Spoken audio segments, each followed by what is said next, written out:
Italian family, Sicilian background. We're always in the kitchen. I mean, I say this on like basically every interview, and the story hasn't changed.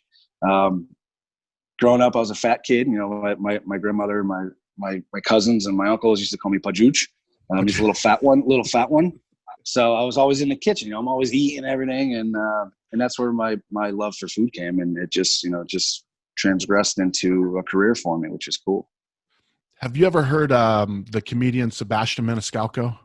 You ever heard? I have, actually. I've seen one of his shows on Netflix, I believe. Okay, yeah, Italian dude. He's Sicilian, and yeah, he's just funny. He's great. He talks about he's like, yeah, I thought my grandma just was somebody that lived in the basement and made pasta and sauce the whole time. Like that's just what he's like. Everywhere you turned, there was food. But so my grandmother's Italian too, and that was the thing. Like she was like trying the more I ate, the happier they got down. Yeah, they got down.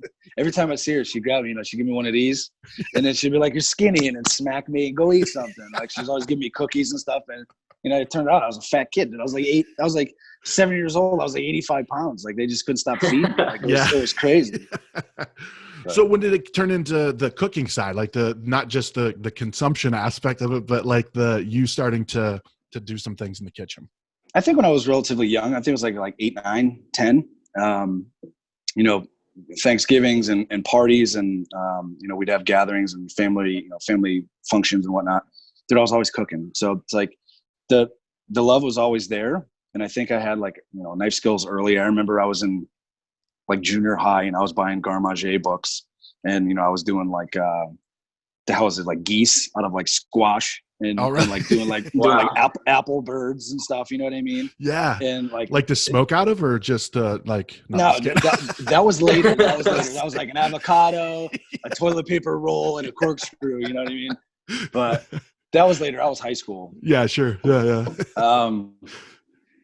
I just think the love's always been there, and I guess my skill set, I mean, from being in high school and going into home ec. I mean, those was when they had home ec in high school. I don't think they have it now. No, I don't think so.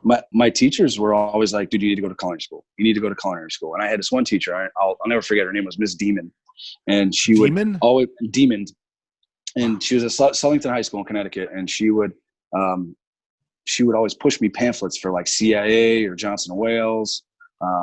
And though, when I was 96, 97, those culinary schools were back and forth for the top in the nation.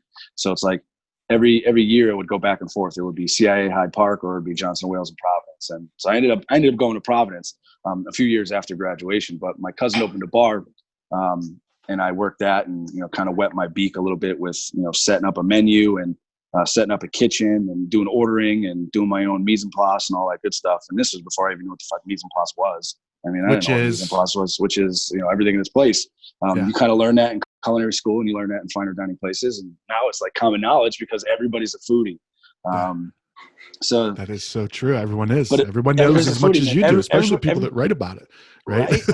Sometimes they know more, which is kind of intimidating. And it's like, dude, this person's coming in. It's like everything's got to be perfect. Yeah. And like you start going through like old vocabulary lists, and like, what are they going to spring you with? Are they going to hit you with a noun or a verb that you don't remember or know? So you're always on your toes, man. It's a stressful industry, right? Yeah.